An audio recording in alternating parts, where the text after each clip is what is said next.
আসসালামু আলাইকুম everyone, welcome to my channel পরিবার আশা। আজকে আমি তোমাদের সাথে শেয়ার করবো এদিন কি করলাম, কোথায় কোথায় গেলাম এবং কি খেলাম। তাহলে চলো শুরু করা যাক।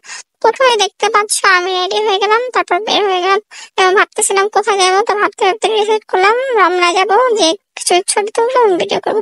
তো যার পরে দেখলাম ফুলের দোকান অনেকগুলো ফুল এবং ফুলের তোড়া ছিল। আমার মন ছিল সবগুলো ফুল এবং ফুলের তোড়াগুলো নিয়ে নিই, বাট এটা তো সম্ভব না।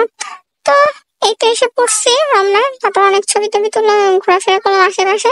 তারপরে অনেক ক্লান্ত হয়ে গেলাম, অনেক ক্ষুধা লাগছিল। তারপর বের হলাম, বের হওয়ার পর দেখলাম ফুচকা, এবং ফুচকা তো মেয়েদের অনেক পছন্দ, বিশেষ করে আমার কাছে তো অনেক ভালো লাগে। তাই ফুচকা খেয়ে নিলাম, বাট ফুচকা খেয়ে তার পেট ভরবে না, তাই চলে গেলাম মীরা বাজারে বিএসসিতে। তো যাওয়ার পর দেখলাম কেউ নেই, আমার জন্য ভালো হয়েছে, কারণ কেউ থাকলে আমার অনেক আনকমফোর্টেবল ফিল হইতো। যেহেতু কেউ নেই তাই আমি পিসফুলি খেতে পারছি। তো যে অর্ডার করলাম একটা কোল্ড কফি এবং chicken burger and fried chicken. তো কোল্ড কফিটা আমরা চাচ্ছিলাম ফার্স্টে আসার, কারণ আমরা সবাই অনেক ক্লান্ত ছিলাম। কোল্ড কফি খেয়ে কোল্ড ঠান্ডা করতে যাচ্ছিলাম, বাট কোল্ড কফিটাই লাস্টে আসছে এবং বার্গার এবং ফ্রাইড চিকেন আগে আসছে। তো কি আর করার, তারপর বার্গার এবং ফ্রাইড চিকেন খেয়ে এলাম।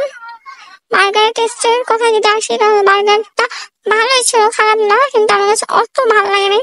10-এর মধ্যে আমি 9 দিব, আর 1 দিলাম না। তারপরে বার্গার সাথে যে সসটা দিয়েছে ওইটা ভালো লাগছে।